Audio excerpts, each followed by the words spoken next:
One of the most common questions I receive online is, Jade, how are you always so positive? And the honest answer is, I'm not. I'm really not. I wished I was more positive all the time, but I'm not. Positivity is effort. Positivity is work. We have this idea, this bias a lot of the time, that some people are just positive people and others are not. And that for some, being positive is just so easy. Maybe it's their life circumstances and privilege, and they're just like, everything's always so rosy in their life, which is why, good for them, they're positive. But for me, oh my God, that's impossible. You're seeing all the horrible things that are happening in your life. You're like, absolutely not. Like, positivity feels so distant and impossible. But I don't think this is true. I don't think anyone is inherently positive. I think no matter what your life looks like, we all have issues, we all have suffering. It is part of the human experience. We all have our ups and our downs and our gorgeous fluctuations, and to have these glimmers of optimism and hope and positivity, that is something you have to cultivate. That is a constant practice. So yeah, today I want to talk a bit more about the idea of positivity and how to cultivate it, and why it is so normal and so okay in this world to feel negative a lot, and why that's also so normal and beautiful. And I really have not planned today's video. I have a few notes in my handy little Pisces notebook, but I'm just kind of going to pour my heart and mind into this video. And I'm also thinking of maybe starting a podcast at some point, who knows. So if you're interested in that, let me know. Also, if you're not interested in that, let me know, I guess. That's called feedback. So the last few days, I felt so negative, which I felt so angry at myself for feeling, because I'm on holiday. I am on a gorgeous family holiday with my brother and with my family, and we've not been on a holiday, the four of us, for like 4 years or something, because of many, many different reasons. But yeah, there's no reason for me not to feel just happy and content and satisfied and positive about my life right now. Like, life is amazing, objectively it's brilliant, but tell my mind that, please. Because the last few days I just was tunneling down a million little dark thoughts. I was doing my practices, meditation and yoga, whatever, but I was just observing that no matter what, I just was feeling really, really low. And from Vipassana, my meditation retreat that I did for 10 days, I know that these states of myself are impermanent, and I try and watch them with love and with compassion and with the understanding that I just need to sit in it and eventually it will pass. But that is really hard when it is this negative state that you just don't want to be in. It's so hard to accept it and not fight it, because who doesn't want to be happy when they're with their family? But yeah, I found that I would be at family dinners and just be like inwardly seething. I did not feel light or wanting to connect with anyone. I just felt not good. I felt so much self-hatred. I would see people on the beach and just like compare my body to theirs. It's like, oh my God, I just look awful. Like, even though generally, no matter what thoughts I have up here, I have a very good relationship with my body now. Love my body, bestie, we're fine. But, I do sometimes have these like just not very nice thoughts about myself. And it is about noticing them, catching them. But I think part of why I was fighting this mental state that I was in so much is because I just feel this pressure, this expectation to be grateful and to be enjoying. My life is brilliant. Why am I not enjoying it? Why am I looking at these gorgeous views and not feeling awe or like deep amazement? Why am I just feeling nothing? And there's this wonderful word that affects my life a lot, and I think affects all of our ability to be just content with our lives, and that is should. I should feel happy. I should feel more positive. I should do more work. I should revise more. I should post another YouTube video because I've not posted in 2 weeks. I should do so many things, and this should creates this expectation that whatever you're doing in that moment is not good enough. Suddenly you're not present because you're living in an imagined future. Should is just the killer of joy. Should is the grass is always greener. Should is perfectionism. But yeah, I was shoulding all over the place. And I think a big part of this should comes from the older generations. Maybe, I don't know if you also experience this, but I find older generations tend to see us, the young people, as the snowflakes for whom life is objectively very good a lot of the time. Depends on your context, depends on where you live, but historically there have been so many awful things happening in this world, be it the Khmer Rouge genocides in Cambodia, dictatorships, world wars. There's so many awful things that have happened. And right now, at least, I'm speaking from my own life, objectively life is so much easier and less tumultuous. And so to not just soak it all up and be grateful and be happy, I can imagine for an older generation seems so ungrateful and just horrible. Like, how dare these young people have mental health issues and struggle when their lives are so easy. They just have to go to school and make friends and have all the pressure of society to figure out their lives. But there is this wonderful quote that has always stuck with me from the book A Man's Search for Meaning, which is about a man who was put in a concentration camp during the Holocaust in World War II and obviously suffered immensely. And he was a psychologist and interviewed a lot of people during that time and realized how much finding meaning in our life is important to our ability to stay happy and to come through difficult times of suffering. I want this quote to forever validate you in your difficult times, no matter what you are experiencing or the suffering that you are going through in any way. Just listen to this quote. To draw an analogy, a man's suffering is similar to the behaviour of a gas. If a certain quantity of gas is pumped into an empty chamber, it will fill the chamber completely and evenly, no matter how big the chamber. Thus, suffering completely fills the human soul and conscious mind, no matter whether the suffering is great or little. Therefore, the size of human suffering is absolutely relative. Damn. To me, that is a life-changing quote. This understanding that suffering is completely relative and we will all suffer. No matter what our lives look like, we will suffer because it is part of the human experience.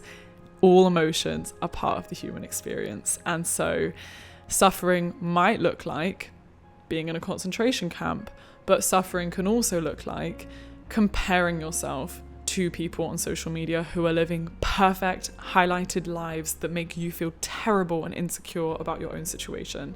That is legitimate suffering. Suffering can look like extreme climate anxiety for the state of the world, looking at the climate crisis and the scientific predictions of what our world is going to look like in 10 years, which, by the way, is absolutely terrifying.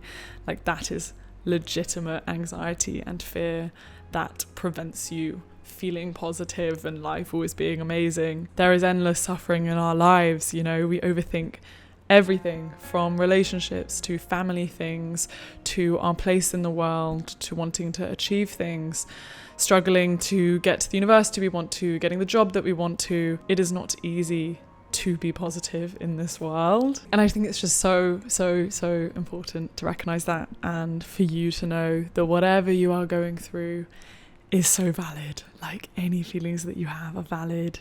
They are so okay. It is part of the human experience to feel all of these things. And another quick thing I wanted to note, which I think is so important, is the impact of hormonal fluctuations for people who menstruate. I think most of us are taught our whole lives that we should function on a biological clock similar to men. Men's hormonal clock is a 24-hour clock.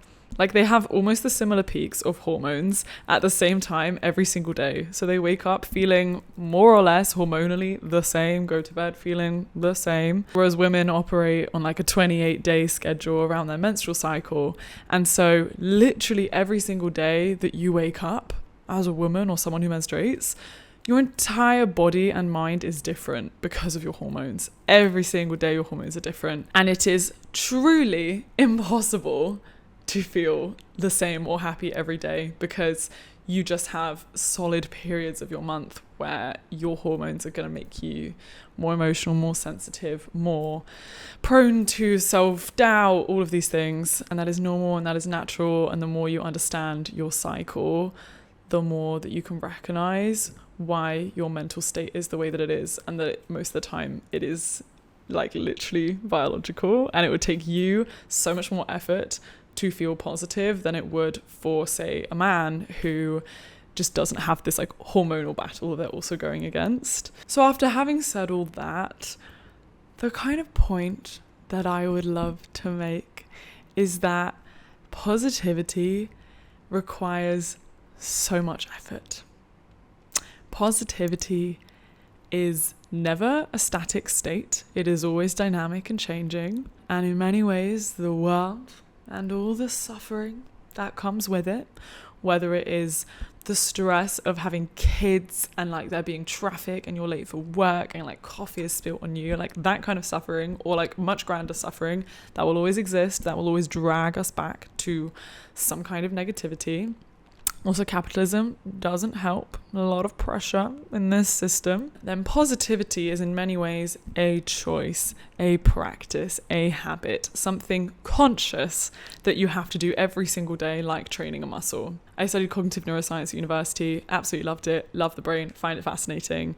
And also considering I studied a whole degree in literally studying the brain, it's actually made me realize how much we don't know about the brain. Like, it is such a mystery. You can map the entire brain into a connectome of all the neurons, and yet we still have so many unanswered questions, which is kind of exciting. We strengthen our neural pathways by thinking the same thoughts again and again. Imagine every single day when I hear a little buzz on my phone that I've got an email from work, I react with a stress response. I start thinking, oh my God, I've got so much to do. Oh my God, I'm so busy. In order for me to think that thought, I have to fire across certain neural pathways, one neuron to the next neuron to the next neuron, for me to be thinking the thought, I am so stressed. But there's this process in the brain called long-term potentiation, LTP, which basically says that the more you fire across a certain neural pathway, the stronger that pathway becomes and the easier it is for you to think that pathway again. So if you're consciously thinking, I am so stressed, you're thinking along that pathway, it's getting a little bit stronger. Then the next day, oh my God, notification comes, you're thinking about everything you have to do, you're thinking, oh my God, I'm so stressed. Then you're firing down that neural pathway again, it becomes a little bit stronger. And suddenly, every time something wrong is happening in your life, something's not going to plan, the quickest, easiest neural pathway that you have built, the strongest one in your head, is I'm so stressed. Like, I hate my life, whatever. And so you literally reinforce this negativity into your brain through the wiring of your neural pathways and through sending your thoughts down the same neural pathways and continually strengthening them. So in this way, positivity is literal work of rewiring your brain. Your brain has been wired to negativity, to a certain way of thinking. You have to consciously rewire it to something else. But the beauty of LTP is that it also works in reverse. So if I suddenly, something bad is happening in my life, if I instead think, okay, what am I grateful for? And you force your brain down the neural pathway of everything that you are grateful for, you are slowly strengthening that neural pathway and that response to this stressful stimuli. So that the next time there's another awful stimulus, you're more likely to think through a positive route. This is why positive affirmations are actually really important. So if every single day right now you're waking up and you're looking yourself in the mirror and you're thinking, I'm so ugly, I don't like how I look, oh my God, I'm so fat, whatever, you're just tunneling down this self-doubt. The way that you change that is by looking at yourself in the mirror and forcing yourself, you literally have to force yourself at the start because there's no neural pathways doing it. You should force yourself to be like, I look beautiful. I love how I look. I love my hair. I think my body's so gorgeous, or at least being neutral to your body. You have to force these positive affirmations into your mind. And the first day, you're not going to believe it. Second day, you might not believe it. But over time, because you're forcing those neural pathways to channel down something new and you're strengthening them, over time, those thoughts might turn into beliefs. They become easier to access, and you are slowly squashing all the negative thoughts just by not thinking them. And LTP can be applied to like literally everything in your life, any thought pattern that you want to rewire. And meditation is like the strongest thing ever. I did a 10-day Vipassana retreat, which is where you meditate in silence for 10 days, which is a little bit crazy, I know. I made a video on it if you're interested in my experience. It was very transformative. But that is 10 days of basically rewiring your brain by going down deep into your subconscious, looking at these subconscious thoughts that you have, and then consciously, with effort, with work, with focusing on your body sensations, trying to rewire these negative thought patterns. So if you feel like you really struggle to access positivity in your life and your way of thinking, I would really invite you to introduce some habits that act like going to the gym for your muscles. You need to put in some habits that are working on your brain and your positivity. I have this concept and practice called casual magic, which is where every day in my everyday life, not necessarily on holiday is a little bit more magic than casual, but you know, say it was just a day at university, I would force myself to notice something small and beautiful in the mundane everyday to find gratitude in. And it was as simple as the way that the sunlight would stream in through the window onto the wall.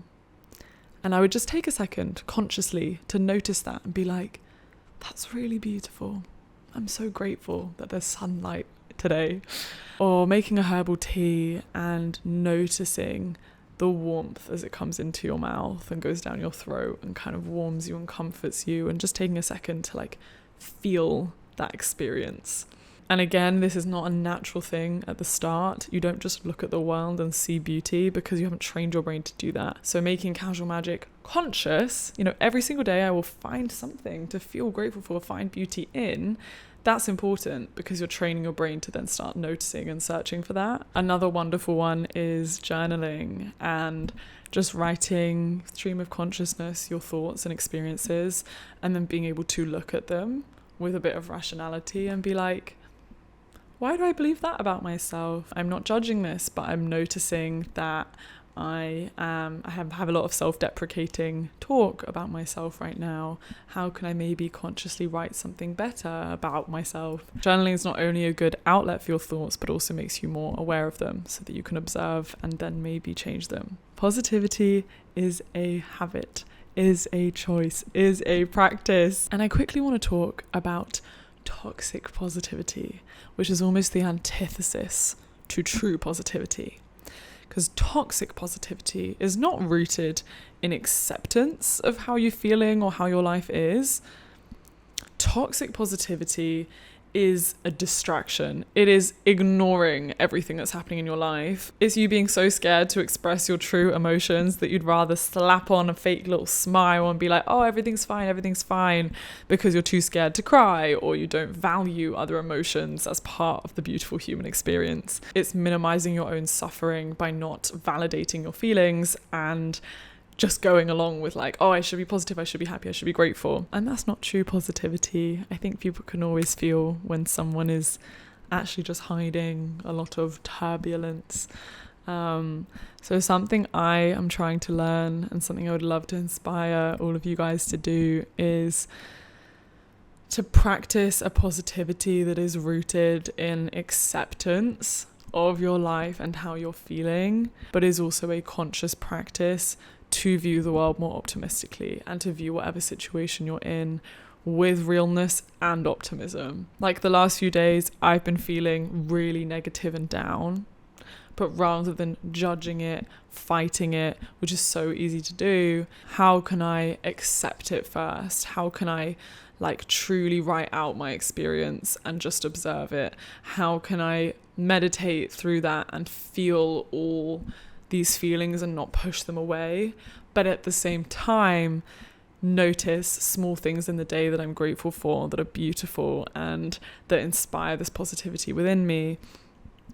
How can I catch myself when this negativity turns to extreme self-doubt and self-hatred, and to notice that that is not something that I want to allow in my brain. That is not something I want to continually pour energy into. I want to pour energy into the good thoughts that are going to make me feel better about myself. They're going to help me live the life that I want to live. But it's hard. It's literal work to both accept your current state and also consciously rewire for positivity, for abundance mindset, for joy, for gratitude, for connection with others, all of those things. But then I think that is the beautiful challenge of being human and of trying to live a life well lived. The more we understand ourselves, the more we understand others, the more we understand the world, and that's how we make the world a better place. Because all our actions start up here. They start within us, they start in our mind, our thoughts, our intentions. So cultivate your beautiful mental garden, and that is potentially one of the best things that you can do for other people, is just to be your own best friend. Cultivate your own peace and you will spread peace to others. To be honest, I feel like this video is so like all over the place and rambly that I don't even know if I'm going to post this. We'll see. But yeah, let me know if you liked it, or if you think the video needs more structure and planning, which I can do. Today I really just took a risk and I went off of like a few bullet points. But there's something very vulnerable and special about just like pouring my little heart out into this mic. It just feels like I don't know. It feels like we're friends, just like holding the bedroom. But yeah, anyway. Thank you so much for being here. As always, I'm sending you so much love, and no matter what is happening in your life right now, just know that you are so strong and you are always enough, and just embrace how you're feeling. This is part of life's journey. If you're struggling right now, just keep going. Just observe this struggle. Like, one day you will feel happier and more positive and better again, and you'll look back at that time and be like, wow, I'm so proud that I went through that. Life is ever fluctuating, but just keep cultivating the seeds of positivity. Okay. Oh, my casual magic today. Upon waking up, both me and my brother did a meditation together, which I think is so wholesome. Folk's never really been into like yoga and meditation, but more recently he's been like willing to try it, and so we do it together. And I think there's just like really special about being with a family member and meditating. Like, come on, that's peak family relationship. So yeah, he's just wonderful and I feel very grateful. Okay, bye guys.